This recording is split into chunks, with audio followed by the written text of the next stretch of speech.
Oh my goodness, new weapons from the New weapons from the rewards of Raids 2, which hasn't come out yet, but they've been put into the tournament world so we can beta test them, and you might be wondering why I have 2,000 plant cures, but we'll get to that, and I've also been killing more for some reason. So first, let's go over the last few quality of life month updates, and then we'll go on to the beta to test the weapons for the Raids 2 rewards. Looky here at this spinning wheel. Heck, this music takes me back too much. So for whatever reason, the interface for the spinning wheel wasn't updated when they did the interface, but now it is. So they can make all your bowstrings by using the new interface, which is nice. Which also includes the keys. He's smack 3, bam, we're making bowstring. Hello there, Mr. Tool Leprechaun. Let me just throw 2,000 noted plant cures into you. Oh, you can only store 1,000.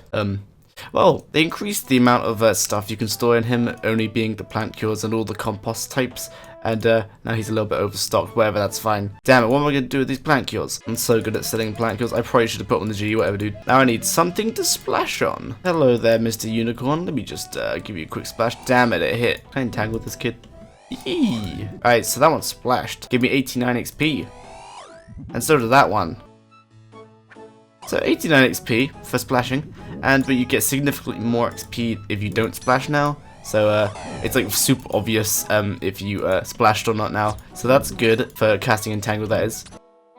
Now, I don't have a dark core pet to show you, but basically he had sounds linked to his animation, so he would be really loud when he was near you, and now I think they've changed that. And then see this little special attack orb right up here? That isn't OS Buddy, that is the official client now. So do that, then we go, oh, all the orbs disappear, and so that's the official client, not OS Buddy. So all that does, it relays how much special attack you have into an orb. So rather than switching to, so for example, if I had Dark's Axe on, I can't see my special attack, but now I can because there's an orb there, so that's good. It says Godsword shards were repositioned in the inventory to make them look like less messed up, but they look like the same to me. Actually, they look a bit cleaner, so the Godsword shards were changed in the inventory icon. The Zemerik, now I'm going to try to say this, and it's not going to go well. The Zemerik, this thing right here, had its little head thing, the little Zammy thing, positioned centered because it was off-centered before, so nice man. Left-clicking a furnace while carrying steel bars and no ore is now interpreted as a request to make cannibals, so now you just do that and it goes straight to cannibals, so you don't have to like use the steel bar on it. That's nice, and of course you need the ammo mold as well. Let me try without the ammo mold, what happens? You need a cannon mold. And then the last notable change is the enchant crossbow bolt ruby. That spell now requires the correct magic level of 49, so before it was like not 49, but now it is. And now let's go to the tournament worlds and just mess around with the new weapons, because that is all the updates. So other than that, it's just the testing the weapons. Hold on. So if you're not aware what a tournament world is, it's basically you have access to everything. In this case, like the whole world is open. Usually they only open the jewel or the clan walls area with a chest with lots of items. So we just open this chest and have a look at all these items. They just pull out this basic like max melee. Put that there. You need a max cape hood. You want, mate? I've never done this before. It feels disgusting and cheating, but the Infernal max cape looks so good. Now where's the new weapons? Oh, here they are. So with this Scythe, which has a very interesting effect. We have the rapier. We have this stuff, which is like tank armor. So best in slot braces, a staff that heals you, and a defender, which is basically just a better dragon defender. Now unlike normal, usually only this area is open, but you can actually go anywhere. So we go here, we can go crafting, we can go anywhere. So you can go test the Infernal if you wanted to in max gear and with like no cost. Look at this Scythe. Of course, this is just placeholder graphics. It's not going to look like this when it's actually released. So it's got best slash defense, so we got to be using slash. And then we go to the mole. I should have brought a Falador shield and like a stamina pot, whatever, dude. So let me just come in and slap the mole across the face.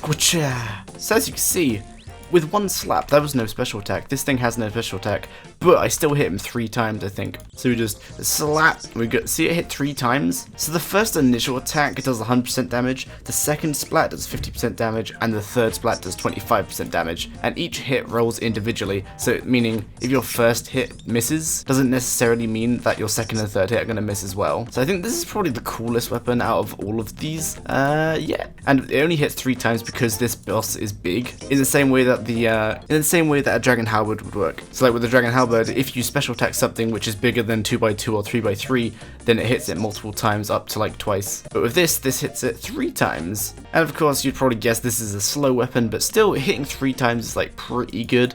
As you can imagine, all the things that this is good against. So Olm's right hand or left hand, I forgot which one it is, the one that you melee, since you hit it 3 times. And I'm pretty sure this is best at slotting more. It's better than Darok's because you're just spanking him 3 times. And in one hit, so that's pretty good. Bear in mind this is in max gear.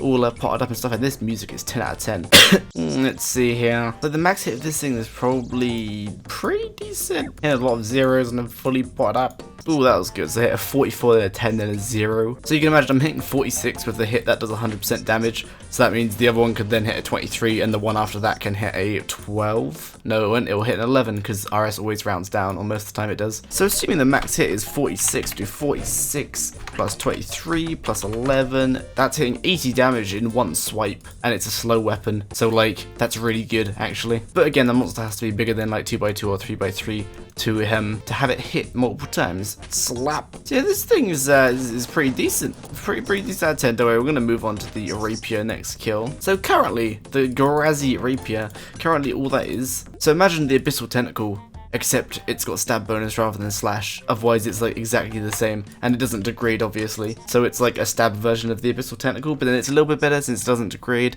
And then you can pair it with the new infernal defender, but you can pair the tentacle whip with that defender also, but then this doesn't poison, and the abyssal tentacle does, though it is a weak poison. I want to try and poke like a 40 or something, dude. Poked him right up the butt for a 26.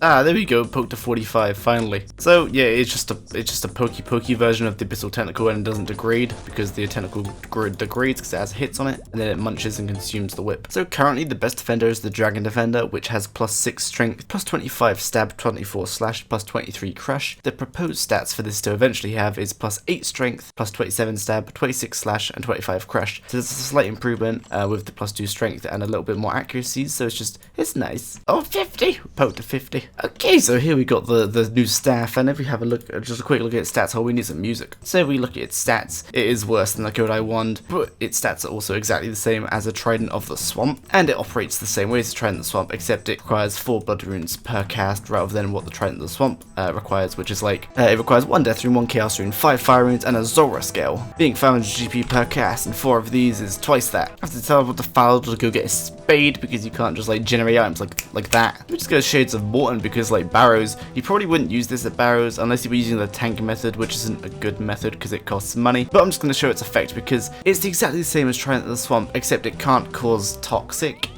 poison like the Trident of the Swamp can, but what it can do is it has a 1 in 8 chance of healing 50% of the damage that you just dealt. So if we just imbue heart, I'll get the brightness up. If we imbue heart, we're at 109 mage, so Trident of the Swamp at this level. So Trident of the Swamp and this staff both have a max hit at 109 mage in this particular gear of like about 40 roughly. So that doesn't matter though. They can hit they can both hit about 40. But if we just spam this noob right here, damn it didn't activate. I just want to get the little effect where it pops and heals me, because it's actually a decent effect, because then you'd be able to camp things easier. It's a little bit more expensive, but you'd be able to camp things a lot easier. Also, you notice it's not actually using any runes. They haven't built that functionality into it yet, but when this gets released, it will consume 4 blood runes per cast, or that's what they're saying right now. They might change that though. Okay, I'm convinced they haven't put the effect on the staff yet, because I haven't been healed once. I've just been regenerating. Okay, yeah, I'm pretty sure they haven't put the effect on because I did the whole round of Barrows Brothers and didn't get healed once. So, yee! Now with these braces, there's nothing special about them other than they'll be best in slot for range. So like, yeah, they have 2 range strength and the best accuracy. Like compared to Barrows gloves, they're a little bit better offense but worse defense. So I'm not going to test them because like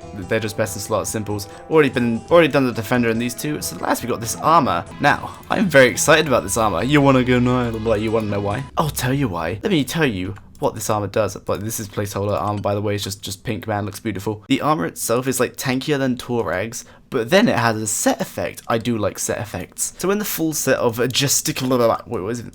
What's it called? Justicia Chestguard. When the full set is equipped, being these 3 pieces, all incoming damage taken is reduced by X. All incoming damage taken is reduced by whatever defense bonus is affecting like what you're being attacked with, divided by 3000. So they have an example here. If an enemy was using a crush style attack when you had a defense bonus total of 450 against crush, so at the moment I have 350, but let's pretend that was 450. Then 450 divided by 3000 equals 15% damage reduction, and it does not degrade and it doesn't require charging. So you know who has 75 defense and can utilize this armor? my defense tank. So this armor would be stupidly tanky. So my defense tank would have gear somewhat like this. So I've got 400 and all the defense bonuses. So as you can see, I would be stupidly tanky against melee and range, but magic not so much because I don't have a lot of mage defense. I would have a 0.002% damage reduction for mage, which I'm pretty sure just wouldn't do anything because everything rounds down. But then on top of that, you got the Elysian, which is going to reduce damage on top of, like, this set effect. So, yeah, my defense tank is going to be unkillable when this armor comes out, assuming it passes the poll. With that being said, that is all of the armor, actually. All of the new items that I wanted to cover. The Defender is just best in slot. Rapier, it's the same as Abyssal Tentacle, except it doesn't degrade and it's stab. The Scythe, which is a very interesting weapon. It hits big enemies with 3 hits at once, and it's a slow weapon. The Staff, which is like a Trident of the Swamp, like exactly the same damage, except it can't apply Venom, but it has a 1 in 8 chance of healing you for 50% of the damage that you just dealt. And then the Braces being best in slot for offense, and then the tanky armor that I just talked about. So I hope you found this video educational. Make sure you vote on the poll when the poll comes out, and leave your feedback for the JMods about this armor. I think it's pretty cool. I think the Rapier and the Staff are quite underwhelming. So in my opinion, the Scythe I'm pretty sure is fine. The Rapier should probably just be best in slot melee DPS, like taking over the whip. Defender's fine. The Staff is like a bit underwhelming because it can't apply toxins, so he's trying the swamp. So they've given it a slightly higher max hit, and then everything else is fine. Yeah, the armor's quite balanced because, like, again, you've got no mage defense unless you're like rocking some, I don't know, this is pretty good, decent mage defense. Like, this is like what my defense tank would be wearing. Actually, I have -6 mage defense, not +6, so I didn't have a Sears ring on. So this is very balanced. You'd still get wrecked by mage, like the armor wouldn't even be there for mage, but yeah. Nice, man. Yeah, I skipped over a few not so important updates in the other news section. So if you want to read that, then that's linked in the description. And that is it for this week's updates.